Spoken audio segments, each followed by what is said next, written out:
मैं सबसे पहले ये जानना चाहता हूँ कि आप मतलब किसके साथ जुड़े हैं शैलजा के साथ, भूपेंद्र हुड्डा, क्योंकि ये गुटबाजी की चर्चा भी चलती है पार्टी में। तो क्या लगता है कि किसके साथ आप जुड़े हैं और कितनी उम्मीद आपको है कि आप टिकट निकाल लेंगे और विधानसभा में जीत हासिल कर लेंगे? देखो भाई साहब, पहली बात तो मैं टिकट की कुछ नहीं कहता आपको।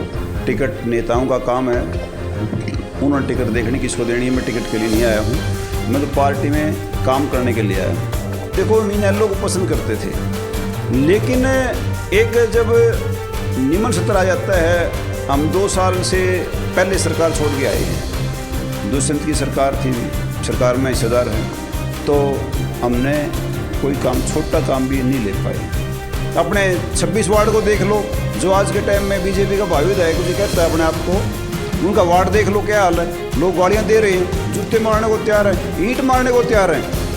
पीछे इंटरव्यू आज में देखा था, एक पूरा हरिनगर, सिद्धार्थ नगर, सैनिक कॉलोनी और अपना रामस्वरूप चौक, गंगा राम कॉलोनी सारी खुद ही पड़ी है। 26 वार्ड के अंदर कितने थी, एक भी ठीक नहीं है। बहुत सारी समस्याएं लेके लोग उनके दरबार में भी जाते हैं, वो कह रहे हैं कि हम मेरे दरबार में आ रहे हैं तो समस्या समाधान भी दो रहे हैं। दरबार तो भाई साहब राजा के लगते थे, ठीक है, वो जनप्रतिनिधि हैं, जनता के चुने हुए, ठीक है, उनका वो तो जनता के नौकर हैं। कल को मैं किसी मुकाम पे पहुंचता हूं इस तरह के, मैं भी जनता का नौकर हूं, ना कि मैं दरबार लगाने का अधिकारी हूं ना। हरियाणा में 2024 का विधानसभा चुनाव में वक्त करीब 1 साल से ज़्यादा का बचा हुआ है, लेकिन अभी से उम्मीदवार जो हैं वो चुनावी मैदान में उतर चुके हैं, फील्ड में वो उतर चुके हैं।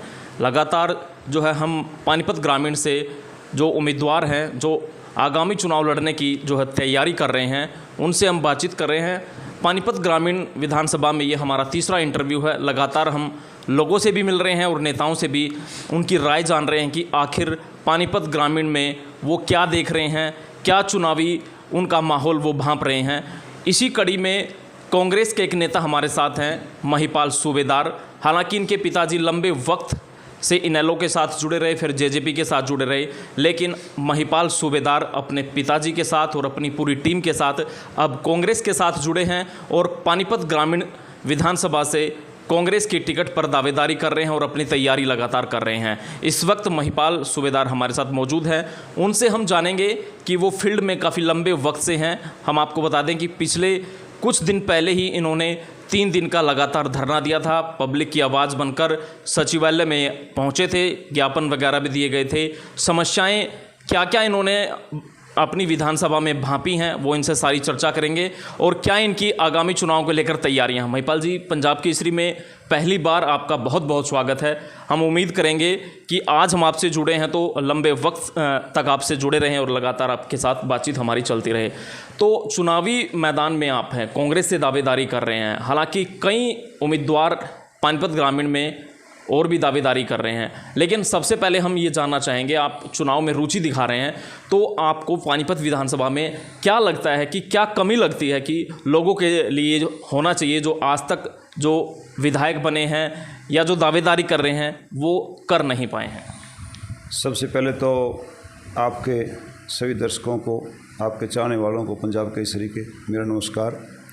और मैं एक बात स्पष्ट कर दूं कि मैं तो एक कांग्रेस पार्टी का छोटा कार्यकर्ता हूं, और छोटा कार्यकर्ता होने के नाते जितना मेरे से बन पड़ता है पार्टी के लिए, हुड्डा साहब के लिए, उतना मैं करता हूं, फील्ड में रहता हूं। और रही बात कॉलोनियों की, जो मुद्दों की बात है और जो लोग नहीं कर पाए और जो मैं चाहता हूं, वो तो बहुत कुछ है। कॉलोनियों के अंदर लगभग गरीब जनसंख्या रहती है, सभी लोग लगभग 90% यहाँ गरीब लोग रहते हैं। 50 गज के, 100 गज के, 30 गज के ऐसे उनके प्लॉट हैं, और उनमें छोटे छोटे मकान बना रखे हैं। कोई नीचा पड़ा हुआ है, कोई ऊंचा है, इस तरह की उनकी समस्याएं हैं।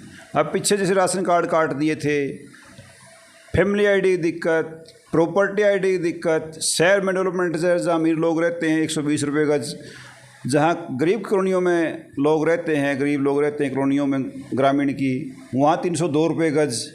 तो और भी बहुत सी समस्याएं हैं, जो मिनिमम समस्याएं हैं, काम नहीं हो पाता, कहीं आप तहसील में दिक्कतें आ रही हैं। आपकी सबसे मेन सिस्टम है जो आज का टाइम का नगर निगम का है, नगर निगम लोगों की सुनाई नहीं होती बगैर पैसे के।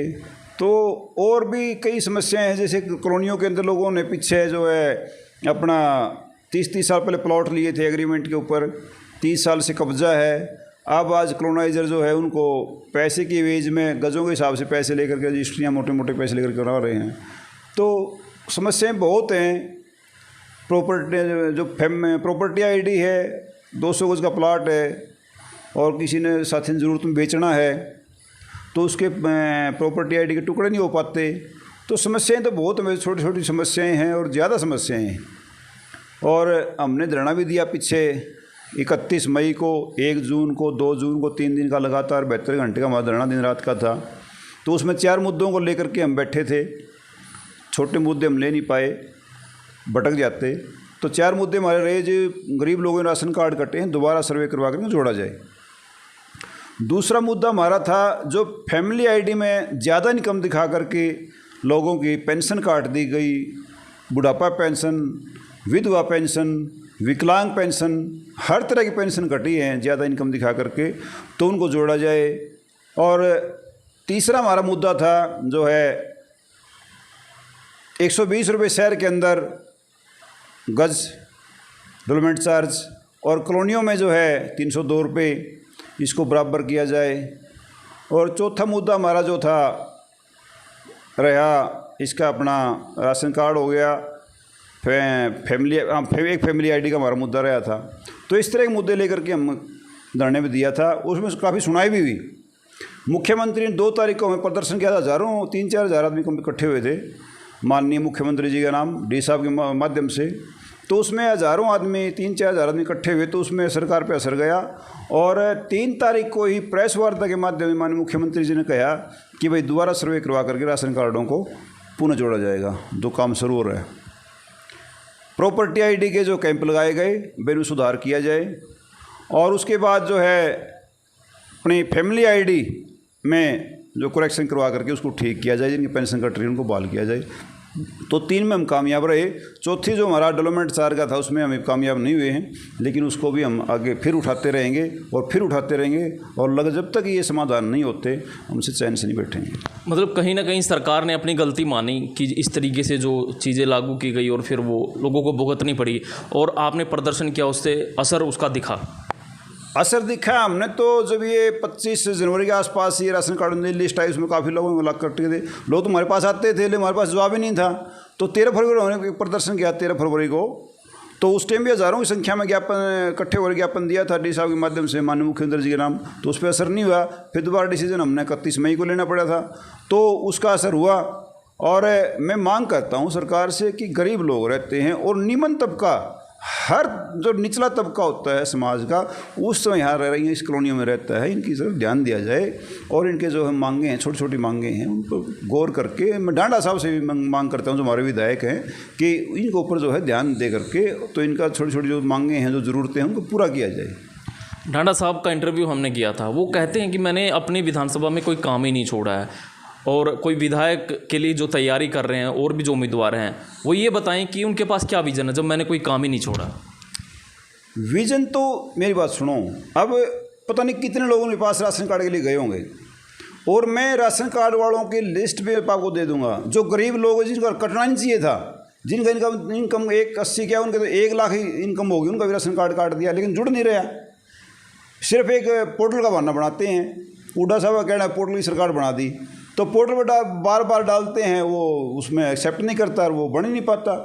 तो दूसरी बात रही है भाई ऐसा कौन सा ज़्यादा विकास है जो ये गलियाँ पक्की हुई हैं, सीवर तो चालू नहीं हुए, लेकिन पोल जब खुले, जब ये सीवर जो डले हैं पूरे ग्रामीण को खोद के भगा दिया, पोल जब खुले जब ये चालू होंगे, कहाँ कहाँ से गली बैठेंगी, कौन कौन सा ब्लॉक पाएगा, कौन कौन से में कहाँ दिक्कत पाएगी। अब ये देवी मंदिर से अपना हरि सिंह चौक का रोड देख लो, कितनी जगह बैठ गया है। कई दिन तक यहाँ बाधित रहे, लोग परेशान रहे। उसके बाद थोड़ी बहुत मिट्टी डलवा के भी तो कच्चा पिला किया है, तो कब ठीक करेंगे इसको। उसे हरि सिंह चौक से लेके अपने भैंसवाड़ मोड़ तक देख लो, क्या हाल लोगों का हो रहा है, वहाँ निकलना मुश्किल हो गया है। अपने 26 वार्ड को देख लो, जो आज के टाइम में बीजेपी का भावी विधायक जी कहता है अपने आप को, उनका वार्ड देख लो क्या हाल है। लोग गाड़ियाँ दे रहे हैं, जूते मारने को तैयार हैं, ईंट मारने को तैयार हैं। पीछे इंटरव्यू हाथ में देखा था एक, तो वहाँ क्यों नहीं जाते ये लोग। देखो एक बार जा करके पूरा हरिनगर, सिद्धार्थनगर, सैनिक कॉलोनी और अपना रामस्वरूप चौक, गंगा राम कॉलोनी सारी खुद पड़ी है। 26 वार्ड के अंदर जितनी थी एक भी ठीक नहीं है। तो देखो कहने में और करने में दिन रात का फ़र्क है। ये मेन मुद्दे हैं, मेन बातें हैं, लोगों की ज़रूरतें हैं, उनको पूरा किया जाए। बड़ी बातों से कुछ नहीं होता। क्या लगता है हवा में बातें हो रही हैं? आपने तो बहुत सारी कॉलोनियाँ गिनवा दी जो विकास के वो दावे कर रहे हैं कि मैंने कोई काम नहीं छोड़ा, लोग मुझसे मिलने आते हैं। हालांकि बहुत सारी समस्याएं लेके लोग उनके दरबार में भी जाते हैं, वो कह रहे हैं कि हम मेरे दरबार में आ रहे हैं तो समस्या समाधान भी तो हो रहा है। दरबार तो भाई साहब राजा के लगते थे, ठीक है, वो जनप्रतिनिधि हैं, जनता के चुने हुए, ठीक है, उनका वो तो जनता के नौकर हैं। कल को मैं किसी मुकाम पे पहुंचता हूं इस तरह के, मैं भी जनता का नौकर हूं, ना कि मैं दरबार लगाने का अधिकारी हूं। ना ना ना, मैं तो उनकी बल्कि उनके दर पे जाकर ठीक वो समस्या सोल्व करनी चाहिए। तो दरबार नहीं होता, हाँ समस्या लेके जाते हैं, उनको सलूशन कराना उनका कर्तव्य बनता है और लोगों का मांग उठाने का उनका अधिकार बनता है, तो उठानी चाहिए। मैं बात करना चाहूँगा क्योंकि पानीपत ग्रामीण विधानसभा में आपके कांग्रेस के ही कई दावेदार हैं। मैं सबसे पहले ये जानना चाहता हूँ कि आप मतलब किसके साथ जुड़े हैं? शैलजा के साथ, भूपेंद्र हुड्डा, क्योंकि ये गुटबाजी की चर्चा भी चलती है पार्टी में। तो क्या लगता है कि किसके साथ आप जुड़े हैं और कितनी उम्मीद आपको है कि आप टिकट निकाल लेंगे और विधानसभा में जीत हासिल कर लेंगे? देखो भाई साहब, पहली बात तो मैं टिकट की कुछ नहीं कहता आपको। टिकट नेताओं का काम है, उन्होंने टिकट देखनी किसको देनी है। मैं टिकट के लिए नहीं आया हूँ, मैं तो पार्टी में काम करने के लिए आया हूँ। रही बात गुटबाजी की, कांग्रेस के अंदर कोई गुटबाजी नहीं है। देखो जब काम करने वाले ज़्यादा होते हैं, घर में सदस्य ज़्यादा हो जाते हैं, थोड़ा थोड़ा कोई कुछ कम काम करता है, कोई ज़्यादा करता है, सभी करते हैं। जब पीछे चंडीगढ़ मीटिंग थी, सभी नेता आए हुए थे, गुटबाजी होती तो वहाँ थोड़ी आते। फिर रही बात जुड़ने की, तो भाई सभी एक ही आदमी जुड़ा जा सकता है। हमने दीपेंद्र हुड्डा जी का भाई साहब प्रोग्राम किया था, 1 जनवरी को जुड़े थे हम, यहाँ अपने भावना चौक शिव मंदिर के अंदर जनसभा की थी हमने, और उसके बाद जुड़े थे। और भूपेंद्र सिंह हुड्डा जी के नेतृत्व में हमने काम किया है, क्योंकि उनका जो 10 साल का शासन था वो हमने देखा है, लोगों को पसंद आ रहा है। और आज भी लोगों को उस 10 साल के शासन से ही जो आज सरकार आने का बेस बना हुआ है, उस 10 साल के शासन को लोग देख रहे हैं, हुड्डा साहब को पसंद कर रहे हैं। उन्हीं के साथ हम जुड़े थे, उन्हीं के लिए काम कर रहे हैं, पार्टी के लिए काम कर रहे हैं। कांग्रेस पार्टी की नीति आपको सही लगती हैं? आपने कांग्रेस पार्टी को चुना है और कांग्रेस से ही लोगों की सेवा करना चाहते हैं। कोई खास रीज़न आपके पास है कांग्रेस से जुड़ने का? कांग्रेस से देखो मीनालो को पसंद करते थे, लेकिन एक जब निमन सत्र आ जाता है, हम 2 साल से पहले सरकार छोड़ के आए हैं, दुष्यंत की सरकार थी, भी सरकार में हिस्सेदार है, तो हमने कोई काम, छोटा काम भी नहीं ले पाए। उनके जी में नहीं थी, या किसी और को तवज्जो दे रहे थे, हमारे को नहीं दे रहे थे। जो सूबेदार प्रताप सिंह जैसे कद्दावर नेता कह लो, वरिष्ठ कार्यकर्ता कह लो, तो उसका भी अगर काम छोटा नहीं हो पाता तो पार्टी छोड़ने का मेन रीज़न ये भी रहा। दूसरी बात ये है भाई कांग्रेस में क्यों आए। कांग्रेस में हुड्डा साहब का जो नेतृत्व था, जो पिछला राज था, उसको देख करके हमने ये लाइन चुनी, कांग्रेस चुनी, और इसी पे हम काम कर रहे हैं। और रही बात अभी आपने कही जैसे भाई कई टिकटार्थी हैं, कई वो हैं, देखो सभी पार्टियों में होते हैं, एक तो टिकटार्थी कहीं मिलेगा नहीं आपको, 2, 3, 4, 10, 20 ग्रामीण में भी ज़्यादा हैं। सभी माननीय सम्माननीय है, सभी का सम्मान है। और देखो जो काम करता है, पार्टी में काम करता है और वर्कर है, सभी का हक है, छोटे का वर्कर का भी हक है, नया है उसका भी हक है, पुराने का भी हक है, सभी का हक होता है। तो सभी अपने दावे करते हैं और सभी बातें करते हैं, उसके लिए काम भी करते हैं। तो किसके भाग में क्या होना है, मिलना भाग से ही है, तो समय बताएगा। आप प्रचार कम करते हैं, काम ज़्यादा करते हैं, नीचे ही नीचे लोगों से मिल रहे हैं, उनसे अपना मेल जोल बढ़ा रहे हैं जी। कैसा रिस्पांस मिल रहा है और क्या आपको सबसे बड़ी समस्या लग रही है कि ग्रामीण विधानसभा में ये बहुत बड़ी समस्या है, और अगर हमारे पास पावर आती है या जनता हमें मौका देती है तो क्या आप काम करवाने की प्लानिंग कर रहे हैं?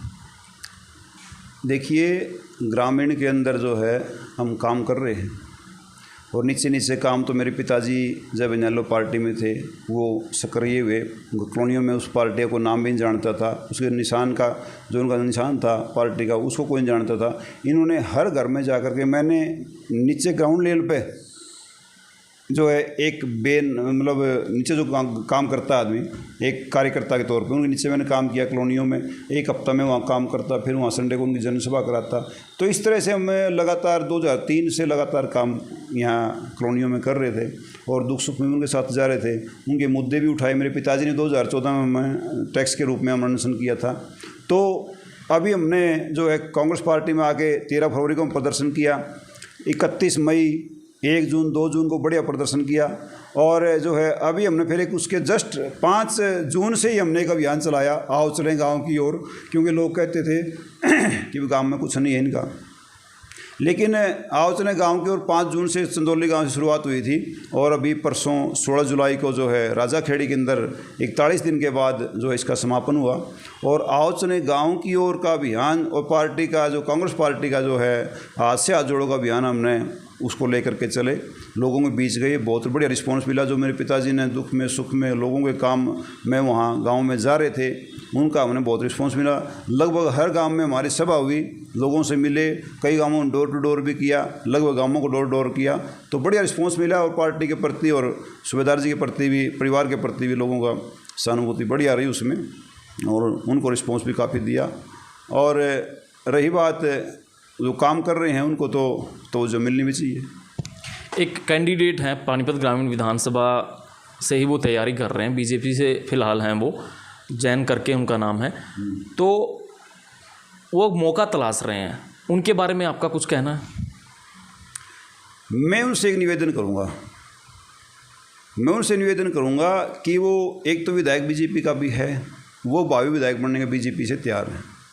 मैं ये कहता हूँ कि 26 वार्ड की जो उनकी वहाँ लोग हैं 26 वार्ड के, और वो हाहाकार मची हुई है, बरसात में निकलने का रास्ता नहीं है। आप जाके देखो सभी के सभी 100% गलियाँ फटी हुई हैं और 2 साल से हो रही हैं, आज से नहीं 2 साल से हो रही हैं। भाई एक भी गली उन्होंने बनवाई अपने वार्ड में जा करके। वो ग्रामीण की तो बात करते हैं, ग्रामीण को संभालने की बात करते हैं, अपने वार्ड को तो पहले संभालने के बाद वो हवा में बात करते हैं। किसी कांग्रेसी के पास बैठ के जा करके तो मैं कांग्रेस की टिकट लेके आऊँगा, बीजेपी वाले के पास बैठ के जा करके तो मैं बीजेपी टिकट लेके आऊँगा, आम आदमी पार्टी के कोई उन्हें 2-4 मिल गए तो मैं तो आम आदमी पार्टी की टिकट लेके आऊँगा।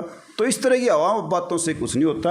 आप अपना बेस बनाइए, अपना धरातल बनाइए, अपनी ज़मीन बनाइए, तब जा कर के बात कीजिए। हवा में तो फिर हवा में ही वो झलक जो होती है ना, वो ख़राब कर देती है लोगों को और ख़ुद को भी ख़राब करती है, क्योंकि जब आपको ज़रूरत पड़ेगी कोई पीछे खड़ा नहीं पाएगा। आम आदमी पार्टी का कोई वजूद आपको पानीपत या पूरे हरियाणा में कहीं दिखता है? निकाल सकते हैं कोई टिकट, या पानीपत में कुछ उनका वजूद आपको दिखता है? उसका हरियाणा के अंदर ही कोई वजूद नहीं है। पानीपत की बात तो दूर की बात है, हरियाणा के अंदर कोई वजूद नहीं है। आपको कि नज़र आता हो कोई भी, एक भी कोई प्रदर्शन किया उन्होंने, एक भी कहीं रैली की हो, या एक भी किसी का कोई मुद्दा उठाया हो, 4 आदमी इकट्ठे होकर मुद्दा उठाना कोई बात तो, हज़ारों आदमी साथ लेकर क्या मुद्दे उठाओ, जनता वहाँ सरकार तक आवाज़ जाए ताकि उसका सलूशन भी हो और उसकी बात भी सुनी जाए।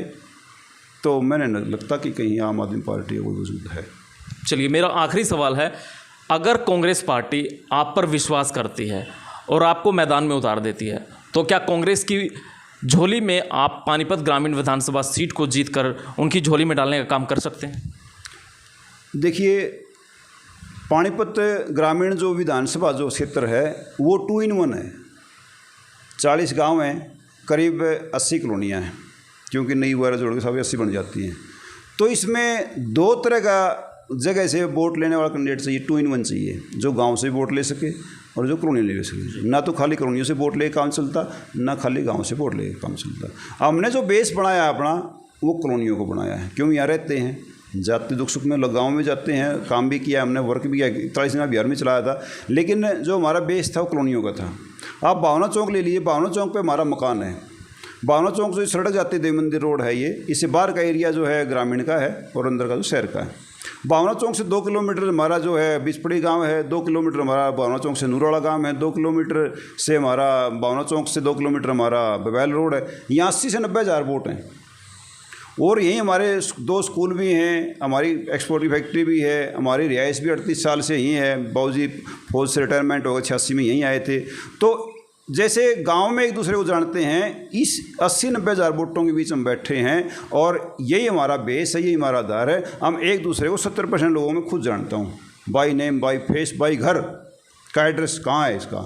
तो जब ऐसी बातें आएंगी, आधार हम मान लेंगे इसको, लोगों के बीच में जाएंगे। और रही बात टिकट की, अगर ये पार्टी में विश्वास करती है और टिकट देती है तो फाइट करेंगे और बढ़िया तरीके से भाइयों के सहयोग से, साथियों के सहयोग से उसको लड़ा जाएगा और जीत जो है पार्टी की जोड़ी में अवश्य जाएगी, ये हम दावे के साथ कहते हैं। बहुत बहुत शुक्रिया हमसे बात करने के लिए। तो ये थे महिपाल सूबेदार, इनके पिताजी प्रताप सिंह सूबेदार आर्मी से रिटायर्ड हैं और लगातार जनता के बीच जुड़े हुए हैं, पुराने नेता हैं। हालांकि इनेलो जेजेपी के साथ जुड़े हुए थे, लेकिन काम न होने की नाराज़गी कहीं ना कहीं इनको अलग कर गई और ये अब कांग्रेस से जुड़े हुए हैं और कांग्रेस से उम्मीद कर रहे हैं कि इन पर विश्वास करें और ये पानीपत ग्रामीण विधानसभा से चुनावी मैदान में उतरे और जो है कांग्रेस को ये सीट जीत कर दिखाएं।